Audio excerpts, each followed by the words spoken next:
નમસ્કાર, good morning friends, વિદ્યાર્થી મિત્રો. આજના લેક્ચરની અંદર આપણે શીખશું વક્રીભવન વિશે.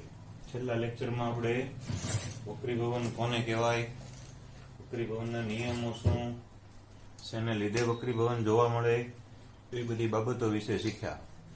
નાનપણમાં આપણે વક્રીભવન વિશે શીખી ગયા કે પાણીની અંદર થોડી અડધી ડૂબેલી પેન્સિલ હોય તો કાચના ગ્લાસમાં એને મૂકેલી હોય તો આપણને થોડીક વાંકી થઈ ગયેલી દેખાય છે, તો એ વક્રીભવનને કારણે. ત્યાર પછી બીજું કે કાચનો કોઈ લંબઘન ચોસલું હોય, એ કોઈ અક્ષરોની ઉપર રાખ્યું હોય તો અક્ષરો આપણને થોડાક ઊંચા દેખાય છે. ત્યાર પછી ત્રીજું કે પાણી ભરેલો ગ્લાસ હોય અને એની અંદર રૂપિયાનો સિક્કો કે એવું કંઈક મૂકી દીધેલું હોય તો એ સિક્કો તે આપણને ઊંચો આવી ગયેલો દેખાય છે. આવી બધી જે ઘટના છે એ વક્રીભવન ઉપર આધારિત ઘટના છે. તો પ્લાસ્ટિક પણ વક્રીભવન દર્શાવે છે, કાચ પણ વક્રીભવન દર્શાવે છે, જુદા જુદા દરેક માધ્યમો છે વક્રીભવન દર્શાવે છે. તો અત્યારે આપણે જે વક્રીભવન જોવાનું છે એ કાચના લંબઘન એના દ્વારા થતું પ્રકાશનું વક્રીભવન છે એ આપણે સમજાવવાનું છે. તો અહીંયા આપણો 5 માર્કનો પ્રશ્ન છે કે કાચના લંબઘન વડે પ્રકાશનું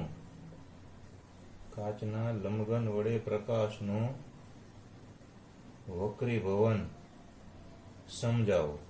આવો આપણો પ્રશ્ન છે કે કાચના લંબઘન વડે પ્રકાશનું વક્રીભવન સમજાવો. મોટો પ્રશ્ન છે, 4 થી 5 માર્કની અંદર પૂછાય છે. તો આની અંદર સૌથી પહેલા આપણે એની એક આકૃતિ દોરી નાખવાની છે. આકૃતિ દોરી અને પછી આપણે એનું વર્ણન કરતું જવાનું છે કે કાચના લંબઘન વડે પ્રકાશનું વક્રીભવન કેવી રીતે થાય, અને એ આપણે પછી સમજાવવાનું છે. તો અહીંયા આગળ પહેલા એક કાચના લંબઘનની આપણે આકૃતિ દોરશું. આકૃતિ દોરી અને પછી આપણે એનું વર્ણન છે એ કરશું.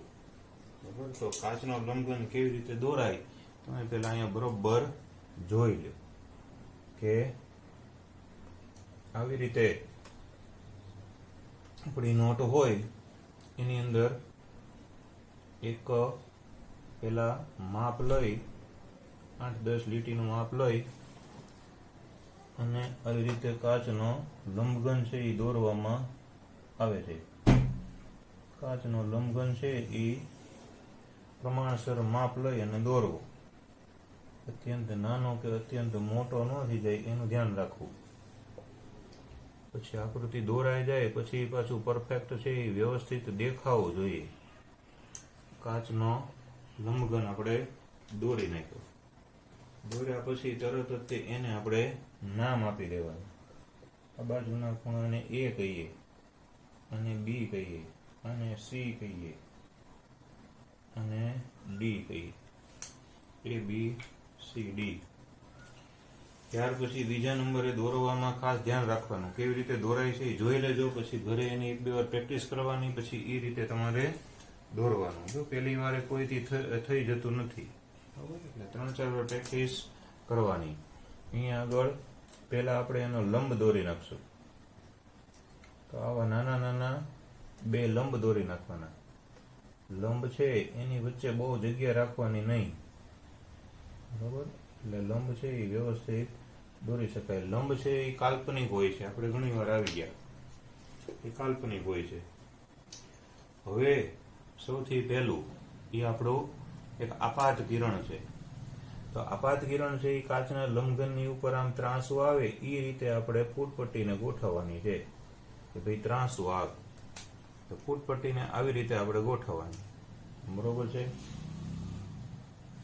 એટલે આવી રીતે આપણે ફૂટપટ્ટીને તમે આમ ગોઠવો પછી આમ સીધું કિરણને બહાર કાઢી નાખવાનું. જાણે કે વક્રીભવન થયું જ ન હોય એવું વર્તન કરવાનું. એટલે અહીંથી કિરણ છે એ ક્યાંથી આવ્યું દિશા છે ખાસ બતાવવાની. કેમ કે એના માર્ક હોય છે, તો એ ન બતાવો તો માર્ક વયા જાય, કિરણ ક્યાંથી એવું ખબર ન પડે, માર્ક ક્યાં વયા ગયા એ ખબર ન પડે, બરોબર ને. પરફેક્ટ દિશા બતાવવાની. પણ વચ્ચે કાચનો લંઘન મૂકેલો છે અહીંયા, તો મૂકેલો છે તો શું થાય?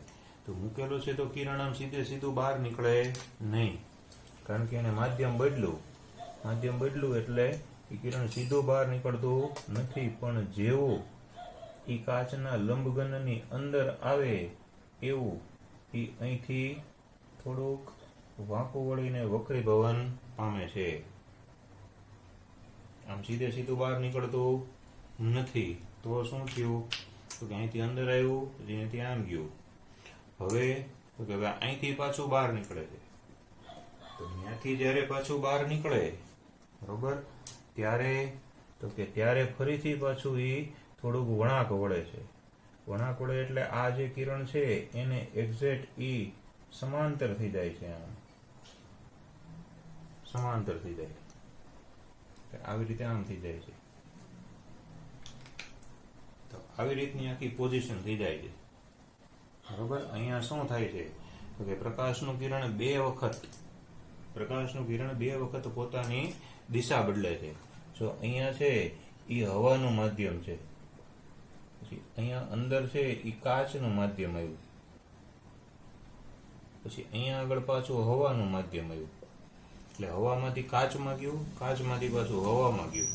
તો જ્યારે પ્રકાશનું કિરણ આવી રીતે માધ્યમ બદલે ત્યારે આપણને ખબર છે કે માધ્યમ બદલે એટલે એના વેગ એટલે કે ઝડપમાં ફેરફાર થાય, ઝડપમાં ફેરફાર થાય એટલે એ પોતાની દિશા જે એ બદલે છે, બરોબર. જ્યારે એ કોઈ પણ પાતળું માધ્યમ હોય એમાંથી ઘટ્ટ માધ્યમની અંદર આવે ત્યારે લંબ તરફ વાંકો વળે, ઘટ્ટમાંથી પાતળામાં આવે ત્યારે લંબથી દૂર વાંકો વળે છે. આવી રીતે થાય છે. હવે અહીંયા આગળ આપણે બધા નામકરણ કરી દેવાના. અહીંયા આપણે ABCD બતાવી દીધું છે, બરોબર. હવે આપણે અહીંથી બતાવતું જવાનું કે અહીંયા આગળ હકીકતે આખા પ્રયોગની અંદર 2 ટાંકણી લેવાની ને એવું બધું છે, એ આપણે પછી જોઈએ, બરોબર. અહીંયા તમારે એક ટપકું કરીને E, પછી અહીંયા આગળ ટપકું કરી અને F, બરોબર, EF, પછી આપણે અહીંયા આગળ ટપકું કરી અને G, ટપકું કરી અને એક G, અને અહીંયા ટપકું કરી અને અહીંયા H, એટલે ABCD થઈ ગયું, પછી EF થઈ ગયું, GH થઈ ગયું, બરોબર. પછી જે લંબ દોર્યો છે અહીંયા પેલા એક ખૂણો બને છે, અહીંયા પહેલો ખૂણો છે એ અપાત કિરણ છે એ બનાવે છે. અહીંયા આગળ એક ખૂણો બને છે, આ ખૂણાને I તરીકે ઓળખવામાં આવે છે, અને આગળ I1 એવો ને એવો ખૂણો છે એ અહીંયા બને છે, એ ખૂણાને I2 કહેવામાં આવે છે. એવી રીતે અહીંયા ખૂણો બને છે, એ ખૂણાને R1, અને એવો ખૂણો એક અહીંયા બને છે, એ ખૂણાને R2 કહેવામાં આવે છે.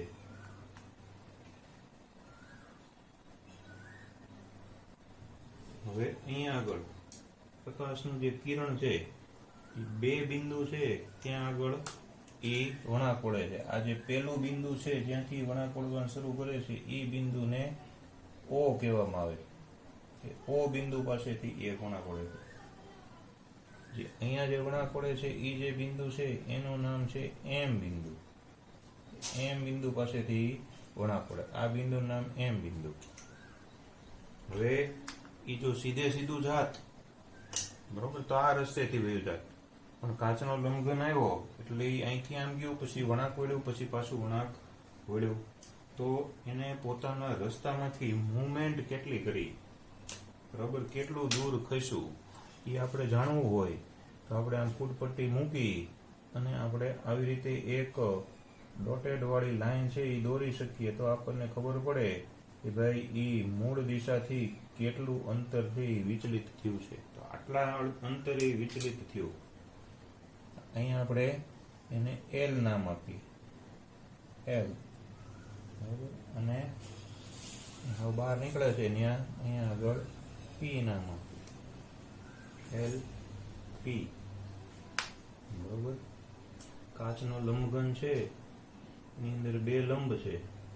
એક લંબ છે આનું નામ એન એન પ્રાઇમ છે, આનું નામ એમ એમ પ્રાઇમ છે. એ આપણે લખતા નથી હવે. બરોબર, બાકી બીજા બધા નામકરણ છે આપણે કરી નાખીએ. આ જે પહેલું કિરણ અહીંથી અહીંયા સુધી આવ્યું, બરોબર, એ કિરણને આપણે આપાત કરેલું છે એટલે આપણે એને આપાત કિરણ તરીકે ઓળખીએ. આપાત કિરણ. પછી વચ્ચે જે વાદળી કલરનું કિરણ છે એ વક્રીભવન પામ્યું એટલે એનું નામ છે એ આપણે વક્રીભૂત કિરણ.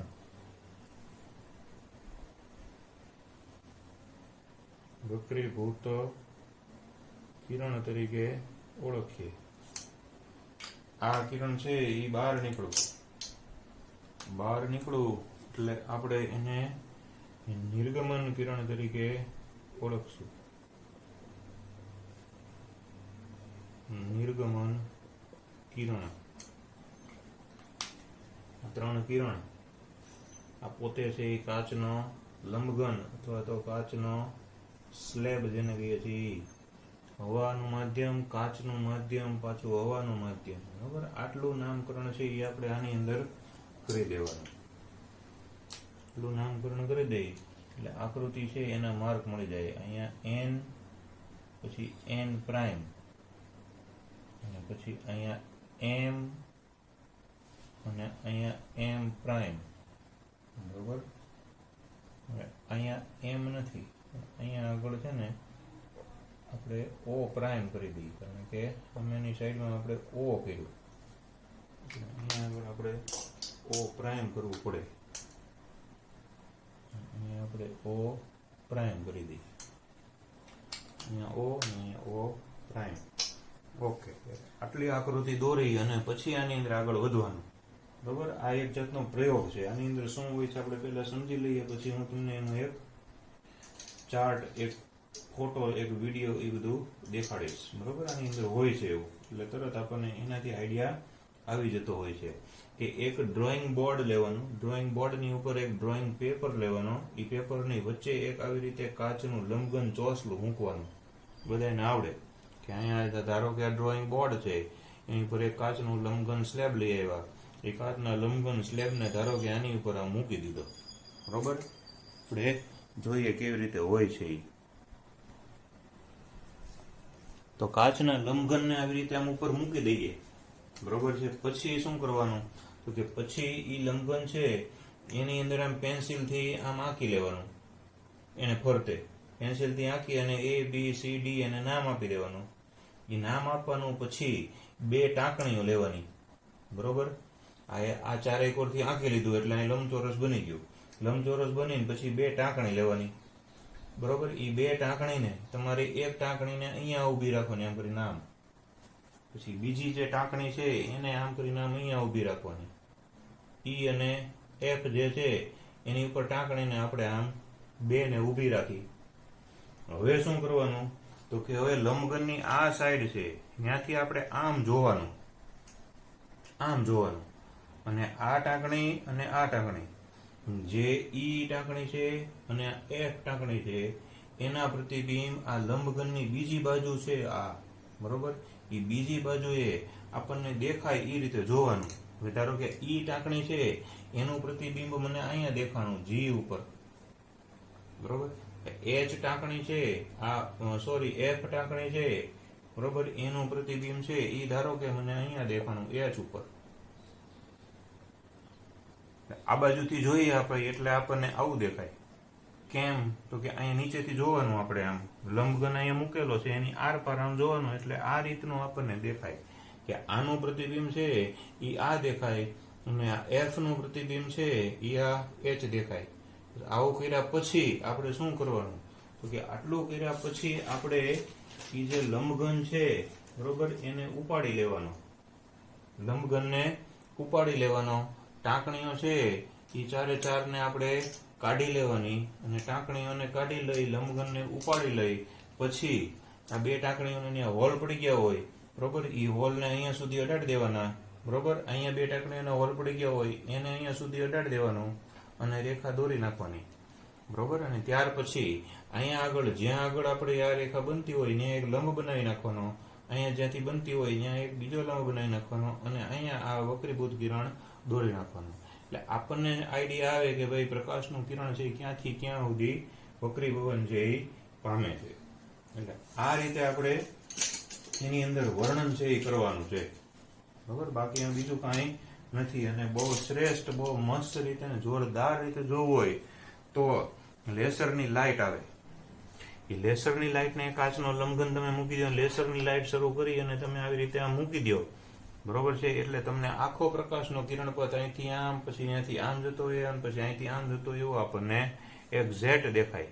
તો લેસરની લાઇટથી એક્ઝેક્ટ મસ્ત મજાનો પ્રયોગ છે એ દેખાય છે અને વક્રીભવનનો ખ્યાલ આવે છે, બરોબર. અત્યારે આપણે પહેલા અહીંયા મુદ્દા આપણે વાત કરીએ તો મુદ્દા નંબર 1 ની અંદર પહેલા આપણે શું લખવાનું, તો કે મુદ્દા નંબર 1 ની અંદર આપણે ડ્રોઈંગ બોર્ડ ઉપર ડ્રોઈંગ પેપર લગાવી મધ્યમાં કાચનું લંબઘન ચોસલું મૂકો, એ પહેલો મુદ્દો લખવાનો કે ભાઈ કાચનું લંબઘન ચોસલું. જો આખું નથી લખતો, બરોબર, મુદ્દો બોલી જઈશ એ પ્રમાણે તમારે પરીક્ષાની અંદર લખવું પડે. શું કીધું?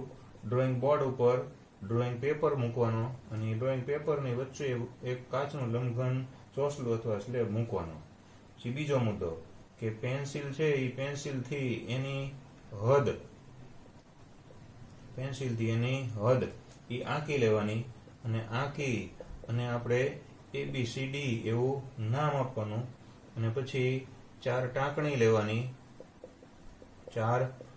લેવાની, એમાંથી 2 ટાંકણી છે, 4 ટાંકણી એમાંથી 2 છે, 2 ટાંકણી એક E અને એક F, 4 માંથી 2 E અને F એ શિરોલંબ રીતે, એટલે કે આમ ઊભી, હવે હમણાં જે મૂકી હતી એમ, બરોબર, એને શિરોલંબ કહેવાય. તો આ શિરોલંબ છે એ શિરોલંબ સ્થિતિની અંદર એવી રીતે મૂકવાની, બરોબર, કે તેને જોડતી રેખા છે એ AB, એટલે કે આપણી આ એને જોડતી આ જે રેખા છે, આ બે ને જોડતી રેખા છે આ AB જે છે, બરોબર, એની સાથે ખૂણો બનાવે. AB સાથે શું બનાવે?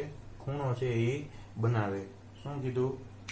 કે પેન્સિલથી હદ નક્કી કરવાની, હદને ABCD નામ આપવાનું, 4 ટાંકણી લેવાની, 4 માંથી 2 ટાંકણી E અને F ને શિરોલંબ એવી રીતે કોસવાની કે E અને F માંથી જે પસાર થતી રેખા હોય એ પસાર થતી રેખા AB, એટલે કે આ AB એની સાથે આ ખૂણો બનાવે.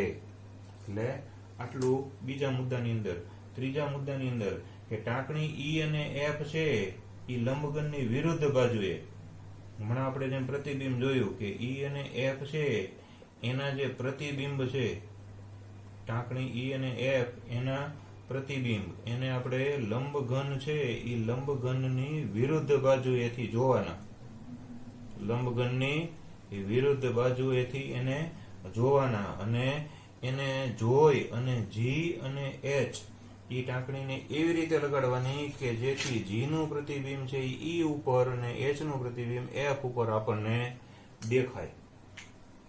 હમણાં આપણે જેમ બતાવ્યું એ રીતે E અને F ના પ્રતિબિંબને આપણે લંબઘનની બીજી બાજુથી વિરુદ્ધ બાજુથી જોવાના અને બે બીજી ટાંકણીને એવી રીતે લગાડવાની કે જેથી E નું પ્રતિબિંબ G ઉપર અને F નું પ્રતિબિંબ H ઉપર દેખાય. એવી રીતે 2 ટાંકણી છે અહીંયા શિરોલંબ રીતે લગાડી દેવાની, બરોબર.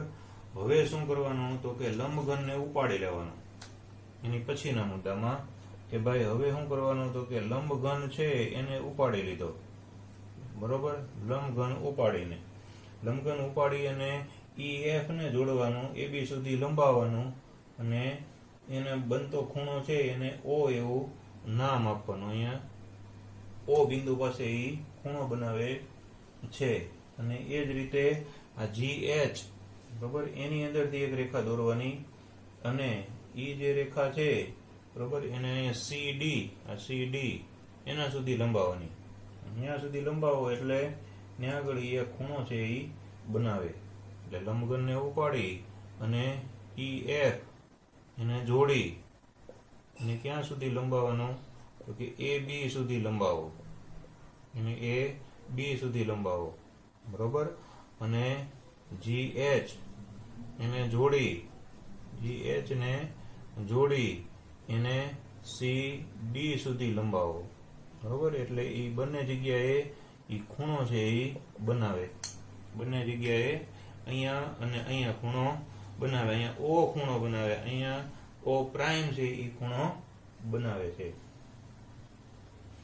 હવે O થી O પ્રાઇમ ને જોડી દો, એની પછીનું O થી O પ્રાઇમ એને જોડો, જે આપણે આ બ્લુ કલરની લીટીથી બતાવ્યું છે. O પ્રાઇમ ને જોડો, EF છે, બરોબર. EF એને ત્રુટક રેખાથી P સુધી લંબાવો. હવે આ છે EF છે, એને અહીંયા આપણે ત્રુટક દોરવાની હતી, ગ્રીન કલરની દોરી, એને અહીંયા સુધી P સુધી લંબાવો, બરોબર. એટલે બીજું E કે આ જોડો અને EF, બરોબર, એને ક્યાં સુધી લંબાવો? તો કે ત્રુટક રેખાથી P સુધી લંબાવો,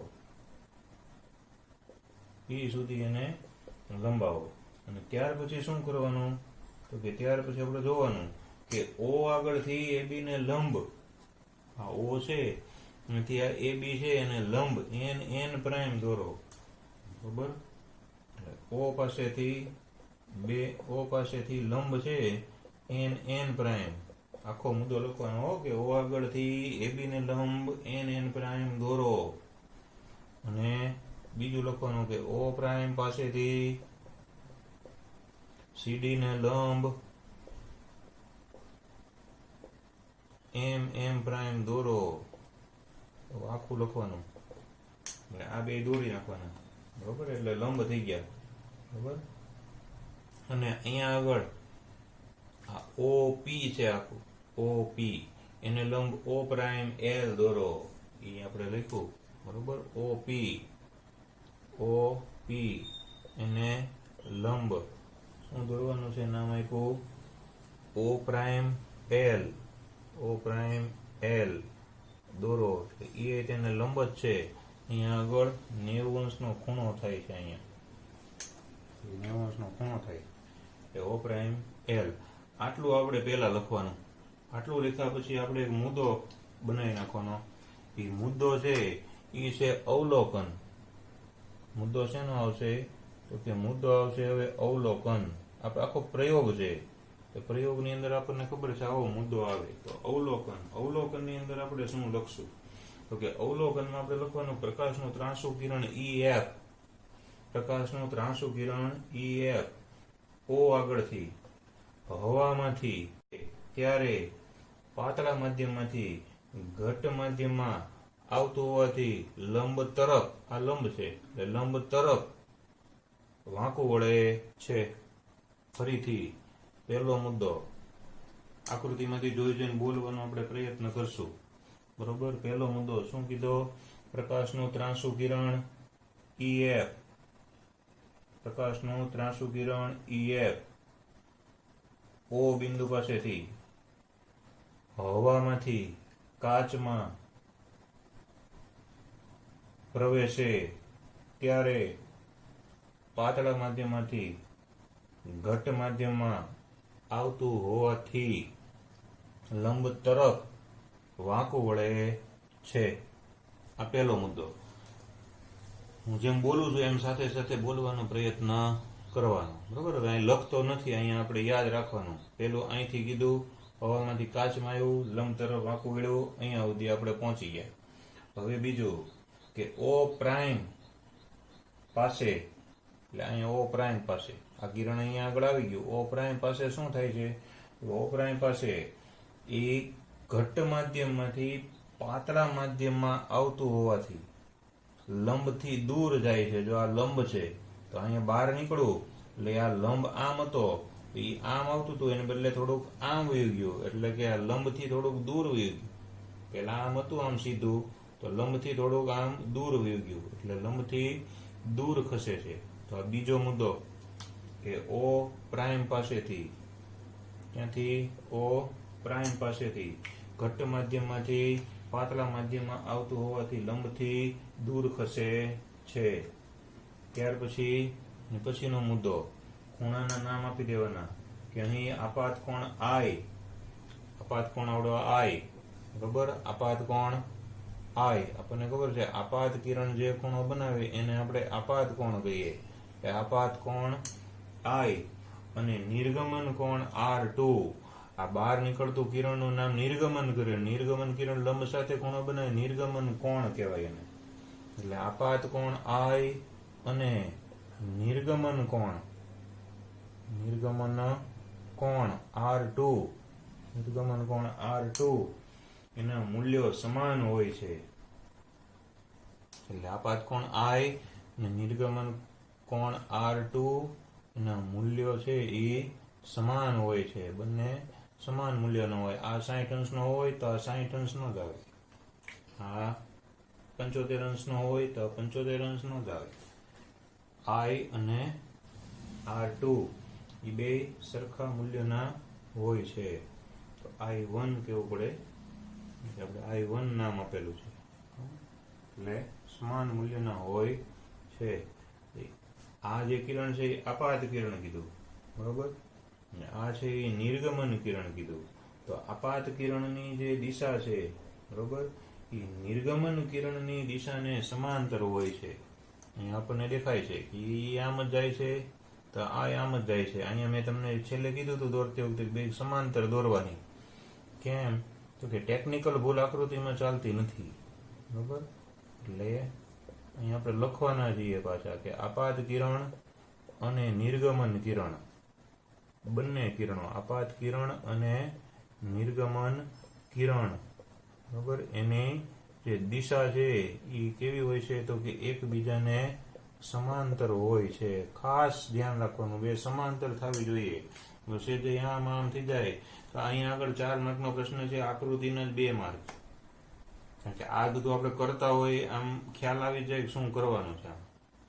એટલે 2 માર્ક તો આના જ છે. આ દોરી મસ્ત દોરેલી હોય એટલે તમને માર્ક આપવા માટે માણસ છે ઉતાવળો થઈ જાય કે ભાઈ સરસ, એમ પરફેક્ટ દોરવાની, એટલે વાર લાગે પણ મસ્ત આકૃતિ થવી જોઈએ. આપાત કિરણ અને નિર્ગમન કિરણની દિશા સમાંતર હોય છે, પણ વક્રીભવનને કારણે, છેલ્લો મુદ્દો, કે કિરણની દિશા સમાંતર હોય છે પણ વક્રીભવનને કારણે, એ વક્રીભવન થયું, બરોબર, એ વક્રીભવનને કારણે તેનું કેટલું તો કે O'L જેટલું સ્થાનાંતર થાય છે. O'L જેટલું, વક્રીભવનને કારણે O'L જેટલું એનું સ્થાનાંતર થાય છે. ને આ સ્થાનાંતર છે એને પાર્શ્વીય સ્થાનાંતર,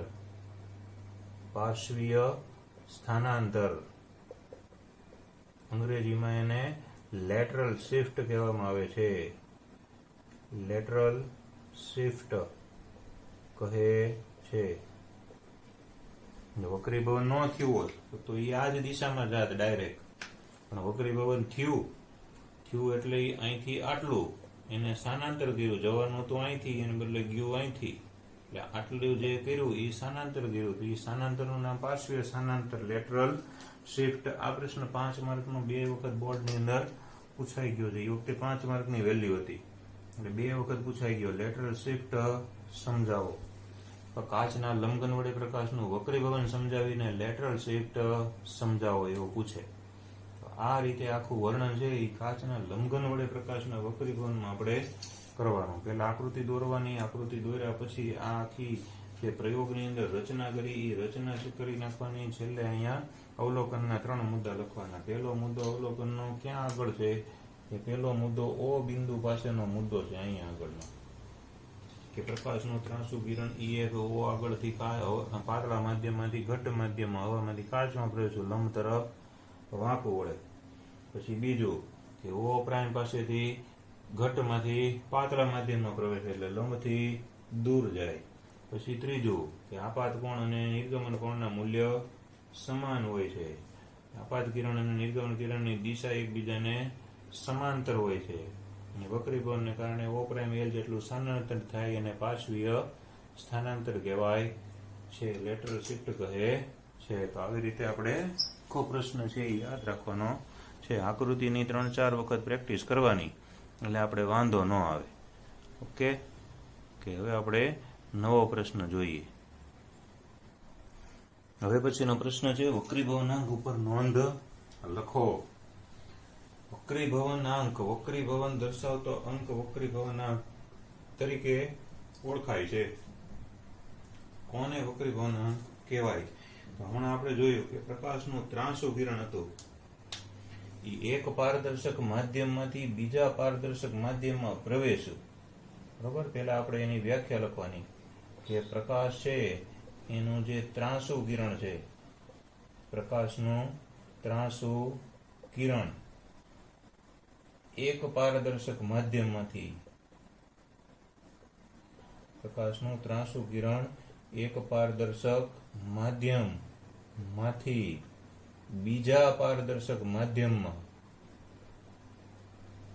એક પારદર્શક માધ્યમમાંથી બીજા પારદર્શક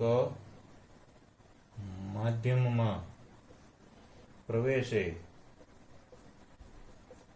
ત્યારે શું કરે છે? તો કે પોતાની દિશા બદલે છે. બરાબર, આપણે એને વક્રીભવનાંક કહીએ છીએ. પોતાની દિશા બદલે છે.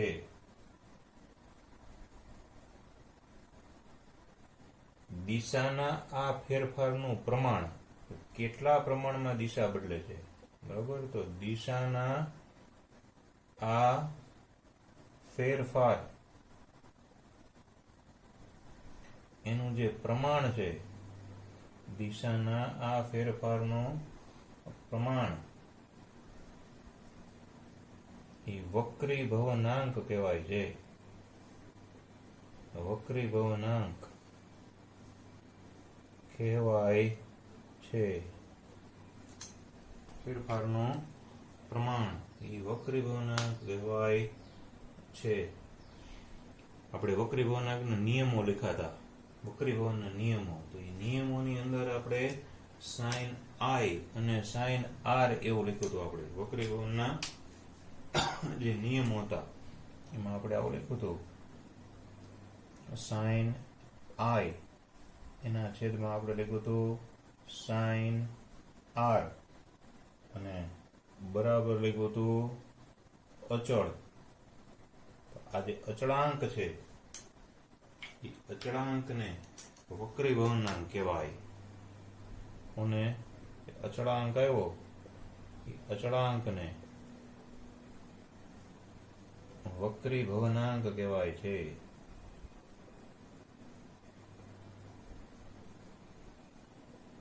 અચળાંકને વક્રીભવનાંક કહેવામાં આવે છે. આ અચળાંક છે વક્રીભવનાંક તરીકે ઓળખાય છે.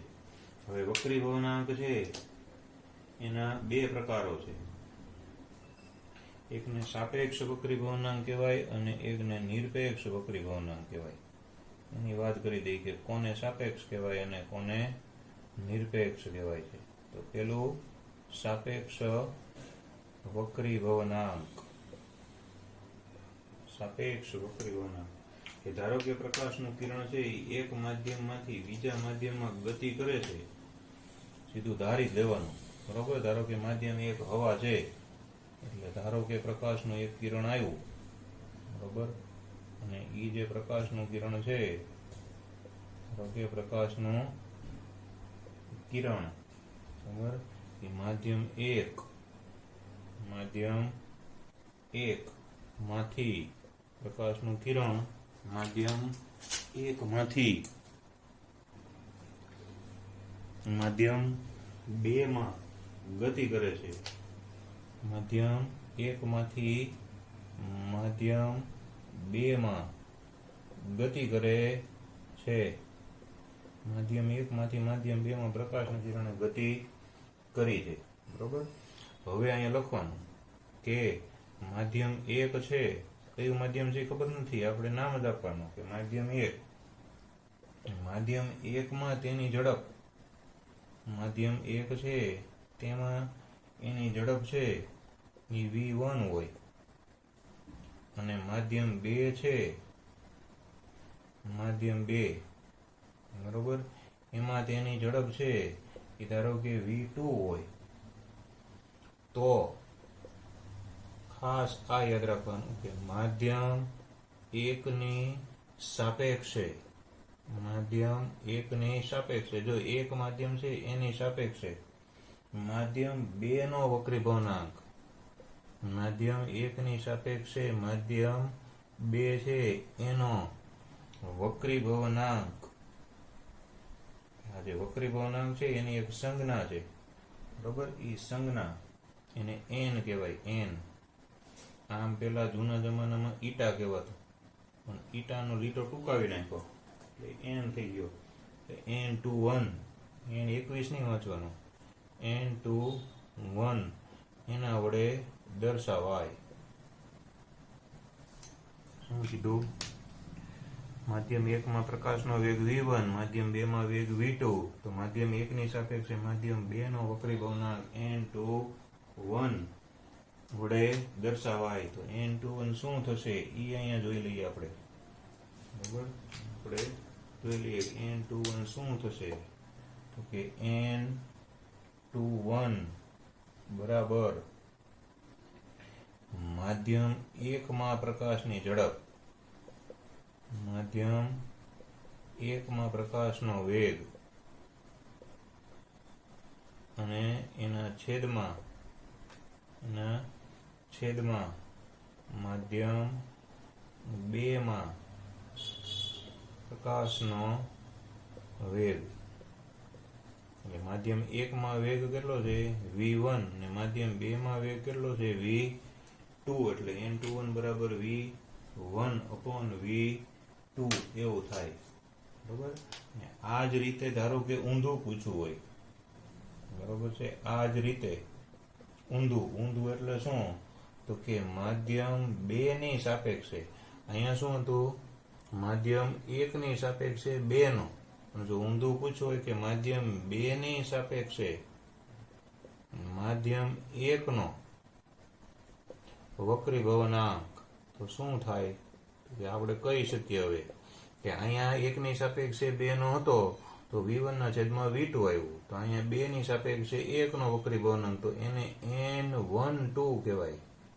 n12 એટલે અહીંયા આગળ v2 ઉપર આવે ને v1 નીચે આવે તો એને n12 બરાબર v2 upon v1 છે એ થાય તો આટલું આપણે આ સાપેક્ષ વક્રીભવનની અંદર વક્રીભવનાંકમાં લખવાનું છે સાપેક્ષ વક્રીભવનાંક આવી રીતે સમજાવાય હવે બીજો જે વક્રીભવનાંક આવે છે એ નિરપેક્ષ વક્રીભવનાંક નિરપેક્ષ સાપેક્ષની અંદર શું થાય કે કોકની હારે તુલના થાય નિરપેક્ષમાં કોઈની હારે તુલના ન થાય બે જણા હોય તો ની માર્કની તુલના થાય કે ભાઈ તારી કરતા આને વધારે આવ્યા આની કરતા આને વધારે આવ્યા એકલો હોય તો કોની હારે તુલના થાય તો સીધા ટોટલ હારે તુલના થાય ભાઈ 100 માંથી આટલા તો અહીંયા નિરપેક્ષ વક્રીભવનાંક એવું છે કે ડાયરેક્ટ ગ્રાન્ડ ટોટલ હારે જ તે એનો સીધો વક્રીભવનાંક માપવામાં આવે છે તો આપણને ખબર છે કે ઈ કોને કહેવાય એની વ્યાખ્યા છે કે શૂન્ય અવકાશની સાપેક્ષે માધ્યમના વક્રીભવનાંકને એની વ્યાખ્યા કે શૂન્ય અવકાશ છે એ શૂન્ય અવકાશની સાપેક્ષે આપણને ખબર શૂન્ય અવકાશમાં માધ્યમનો પ્રકાશનો વેગ સૌથી વધુ હોય છે એટલે શૂન્ય અવકાશની સાપેક્ષે કોઈ પણ માધ્યમ છે બરાબર એ માધ્યમના વક્રીભવનાંકને શૂન્ય અવકાશની સાપેક્ષે માધ્યમના વક્રીભવનાંકને નિરપેક્ષ વક્રીભવનાંક કહે છે માધ્યમના વક્રીભવનાંકને નિરપેક્ષ વક્રીભવનાંક કહે છે આ વ્યાખ્યા થઈ ગઈ ડાયરેક્ટ શૂન્ય અવકાશ જ લઈ લેવાનું હવે આપણને ખબર છે કે ભાઈ શૂન્ય અવકાશમાં પ્રકાશની ઝડપ કેટલી છે તો ક્યાંય ધારી લેવાની કે શૂન્ય અવકાશમાં છે એ પ્રકાશની જે ઝડપ છે અથવા તો એનો જે વેગ છે એ છે c બરોબર અને કોઈ પણ એની અનુસંધાને માધ્યમ લ્યો તો એ માધ્યમમાં જે પ્રકાશ છે એની જે ઝડપ છે બરોબર એ આપણે લેવાની v જો આટલું આવું હોય બરોબર છે તો તમે એન એમ કહેવાય, એને શું કહેવાય? એન પછી એમ, એ જે કર્યું હતું 1 2 એટલે એન એમ, તો સી ના છેદમાં વી થાય, સી ના છેદમાં વી. સી શું છે? તો કે સી છે એ શૂન્ય અવકાશમાં પ્રકાશનો વેગ, શૂન્ય અવકાશમાં પ્રકાશનો વેગ છે. અને વી શું છે? તો કે વી છે એ કોઈ પણ માધ્યમ હોય એ માધ્યમમાં પ્રકાશ છે એનો વેગ છે. ઓલો શૂન્ય અવકાશમાં પ્રકાશનો વેગ, ઓલો માધ્યમમાં પ્રકાશનો વેગ છે. એટલે એન એમ એ નિરપેક્ષ વક્રીભવનાંક છે એ થાય છે. એટલે નિરપેક્ષ વક્રીભવનાંકને માત્ર વક્રીભવનાંક જ કહેવામાં આવે છે. એટલે આપણે એમ કહીએ વક્રીભવનાંક ઉપર નોંધ લખો તો વક્રીભવનાંક એટલે એ નિરપેક્ષ જ થયો. અહીંયા સાપેક્ષ લખવું પડે, પણ નિરપેક્ષમાં ખાલી વક્રીભવનાંક બોલીએ તોય ચાલે છે. બરોબર છે. એક ઉદાહરણ છે કે કોઈ પણ પ્રકાશીય ઘટ્ટ માધ્યમ કે પ્રકાશીય પાતળું માધ્યમ છે એ વક્રીભવનાંકના આધારે નક્કી થાય છે. હમણાં આપણે કીધું કે કાચમાંથી ઓલામાં પ્રવેશે અને પાણીમાંથી હવામાં પ્રવેશે, તો ઘટ્ટ અને પાતળું એ ખબર કઈ રીતે પડે? બરોબર, તો કે કોઈ પણ પાતળું માધ્યમ, બરોબર, પ્રકાશીય ઘટ્ટ માધ્યમ, પ્રકાશીય ઘટ્ટ કે પાતળું, પ્રકાશીય ઘટ્ટ કે પાતળું જે માધ્યમ છે એ માધ્યમ એ વક્રીભવનાંકના આધારે નક્કી થાય. વક્રીભવનાંક છે એના આધારે નક્કી થાય છે. કેવી રીતે? તો કે જેનો વક્રીભવનાંક વધુ હોય, વક્રીભવનાંક વધુ તો એ ઘટ્ટ માધ્યમ, અને વક્રીભવનાંક છે એ ઓછો હોય તો એ પ્રકાશીય પાતળું માધ્યમ બને. બરોબર. હવે કઈ રીતે ગોતાય? તો કે ધારો કે અહીંયા એક ઉદાહરણ લખીએ આપણે. બરોબર, દાખલા તરીકે કોઈ કાચમાં પ્રકાશની ઝડપ, ધારો કે કાચ છે, તો કાચમાં એ પ્રકાશની જે ઝડપ છે, કાચમાં પ્રકાશની ઝડપ 2 × 10⁸ મીટર પ્રતિ સેકન્ડ હોય, મીટર પ્રતિ સેકન્ડ કાચમાં. તો આપણને એમ કે ભાઈ એનો નિરપેક્ષ વક્રીભવનાંક શોધો, નિરપેક્ષ વક્રીભવનાંક શોધો. તો નિરપેક્ષ વક્રીભવનાંક કાચની ઇંગ્લિશમાં ગ્લાસ કહેવાય, એટલે એન અને સ્મોલ જી. તો આપણે અહીં સૂત્ર શીખી ગયા કે શૂન્ય અવકાશમાં પ્રકાશનો વેગ અને માધ્યમમાં પ્રકાશનો વેગ, આ સૂત્ર લાગુ પડે. માધ્યમ આપણી પાસે કાચ છે, કાચમાં આપેલો છે, શૂન્ય અવકાશમાં આપણને આપેલો નથી. તો એ આપણે પહેલા લેક્ચરમાં શીખ્યા હતા કે 3 × 10⁸ મીટર પ્રતિ સેકન્ડ, અને અહીંયા કાચમાં 2 × 10⁸ મીટર પ્રતિ સેકન્ડ આટલું આવે. તો આ બે છે એ ઉડી જાય, એટલે 3/2 આવે. તો 3/2 એટલે 1.5 થાય. 1.5 છે એ વક્રીભવનાંક કાચનો થયો, 1.5. બીજું, આને કોઈ એકમ નથી, બરોબર, એટલે એકમ રહિત ભૌતિક રાશિ છે. કેવી છે? એકમ રહિત, એકમ કોઈ પ્રકારનો લાગતો નથી. બરાબર. તો આવી રીતે વક્રીભવનાંક છે એના ઉપર આપણે નોંધ લખી શકીએ. પહેલા મુદ્દામાં આપણે સમજાવવાનું કે જ્યારે એક માધ્યમમાંથી બીજા માધ્યમ પ્રકાશનું ત્રાંસુ કિરણ આવે ત્યારે દિશા બદલે, અને દિશા કેટલા પ્રમાણમાં બદલે છે એ ફેરફાર છે એનું પ્રમાણ છે એને વક્રીભવનાંક કહેવાય, કે કેટલી દિશા બદલી. અને સૂત્રની રીતે સાઇન આઈ ના છેદમાં સાઇન આર એટલે અચળ, તો અચળાંકને વક્રીભવનાંક કહેવાય. પછી વક્રીભવનાંકના 2 પ્રકાર આવ્યા, સાપેક્ષ અને નિરપેક્ષ. સાપેક્ષમાં 2 માધ્યમની વાત કરવાની, માધ્યમ 1 ની સાપેક્ષે માધ્યમ 2 નો વક્રીભવનાંક. બરોબર, ઊંધું કરીએ તો માધ્યમ 2 ની સાપેક્ષે માધ્યમ 1 નો વક્રીભવનાંક, V1/V2, તો અહીંયા V2/V1 થઈ જાય. નિરપેક્ષની અંદર શું? તો કે માધ્યમમાં નહીં પણ સીધું શૂન્ય અવકાશની સાપેક્ષે માધ્યમનો વક્રીભવન. તો શૂન્ય અવકાશમાં ઝડપ c, માધ્યમમાં v, તો c ના છેદમાં v. અને ઘટ્ટ માધ્યમ કે પાતળું માધ્યમ નક્કી કરવાનો આધાર વક્રીભવનાંક છે. નિરપેક્ષ વક્રીભવનાંકને માત્ર વક્રીભવનાંક કહેવામાં આવે છે. ઓકે, તો અહીંયા સુધી આપણે આજે રાખીએ. હવે પછી નેક્સ્ટ લેક્ચરમાં લેશું. Refraction of light to a rectangular glass slab. Let us explain the refraction phenomenon by a glass rectangular slab. Fix a sheet of white paper on a drawing board using drawing pins. Place a rectangular glass slab over the sheet in the middle. Draw the outline of the slab with a pencil. Let us name the outline as ABCD. Take 4 identical pins. Fix 2 pins, say E and F, vertically such that the line joining the pins is inclined to the edge AB. Look for the images of the pins E and F through the opposite edge. Fix 2 other pins, say G and H, such that these pins and the images of E and F lie on a straight line. Remove the pins and the slab. Join the position of tip of the pins E and F and produce the line up to AB. Let EF meet AB at O. Similarly, join the positions of tip of the pins G and H and produce it up to the edge CD. Let HG meet CD at O. Join O and O. Also produce EF up to P as shown by a dotted line. From this activity, when a ray of light passes through a rectangular glass slab, it gets bent twice at the air-glass interface and at the glass-air interface. The emergent ray is parallel to the incident ray and is displaced through a distance.